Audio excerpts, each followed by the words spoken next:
സുരക്ഷാ ജീവനക്കാരനെ പൂട്ടിയിട്ട് ചാലാട് ധർമ്മശാസ്ത്ര ക്ഷേത്രത്തിൽ കവർച്ച നടത്തിയ കേസിലെ പ്രതി പിടിയിൽ. കാഞ്ഞങ്ങാട് ബേക്കൽ പള്ളിക്കരയിൽ താമസിക്കുന്ന അന്നൂർ സ്വദേശി രാധാകൃഷ്ണനെയാണ് ടൗൺ എസ്.ഐ PM വിപിന്റെ നേതൃത്വത്തിലുള്ള പോലീസ് സംഘം കസ്റ്റഡിയിലെടുത്തത്. കാസർഗോഡ് ക്ഷേത്രത്തിൽ കവർച്ച നടത്തുന്നതിനിടെ കാസർഗോഡ് പോലീസാണ് രാധാകൃഷ്ണനെ അറസ്റ്റ് ചെയ്തത്. തുടർന്ന് ചാലാട് ധർമ്മശാസ്ത്ര ക്ഷേത്രത്തിൽ നടത്തിയ കവർച്ചയുടെ CCTV ദൃശ്യത്തിലുള്ള പ്രതിയുമായി സാദൃശ്യമുണ്ടായതിനെ തുടർന്ന് ടൗൺ പോലീസ് കാസർഗോഡെത്തി ചോദ്യം ചെയ്തപ്പോൾ പ്രതി കുറ്റം സമ്മതിക്കുകയായിരുന്നു. ചാലാട് ക്ഷേത്രത്തിലെത്തി തെളിവെടുപ്പ് നടത്തുകയും ചെയ്തു. ക്ഷേത്ര ഭണ്ഡാരങ്ങളും വഴിപാട് കൗണ്ടറുകളും കുത്തിത്തുറക്കാൻ ഉപയോഗിച്ച പിക്കാസ് ക്ഷേത്രത്തിന് തൊട്ടടുത്തുള്ള കുറ്റിക്കാട്ടിൽ നിന്നും കണ്ടെത്തി. പിന്നീട് പ്രതിയെ വൈദ്യപരിശോധനയ്ക്ക് വിധേയമാക്കി.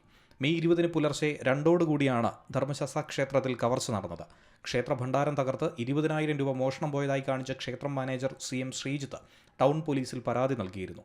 മോഷ്ടാവും സുരക്ഷാ ജീവനക്കാരനും തമ്മിൽ ഏറ്റുമുട്ടുന്നതിന്റെ CCTV ദൃശ്യങ്ങളും പോലീസ് നൽകിയിരുന്നു. ക്ഷേത്രത്തിന്റെ മുൻവശത്തെ ഗേറ്റ് തകർത്താണ് മോഷ്ടാവ് ക്ഷേത്രത്തിനകത്തേക്ക് കടന്നത്.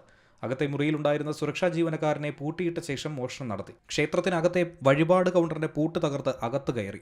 മേശവലിപ്പ് കുത്തി തുറന്ന് വഴിപാടായി ലഭിച്ച പണം ഉൾപ്പെടെ മോഷ്ടിച്ചു.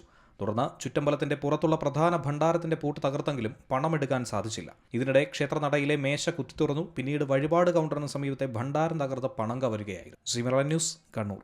ഏറ്റവും പുതിയ വാർത്തകളും വിശേഷങ്ങളും വിരൽത്തുമ്പിലറിയാൻ സീ മലയാളം ന്യൂസ് എല്ലാ ഡിജിറ്റൽ പ്ലാറ്റ്ഫോമുകളിലും ലഭ്യം.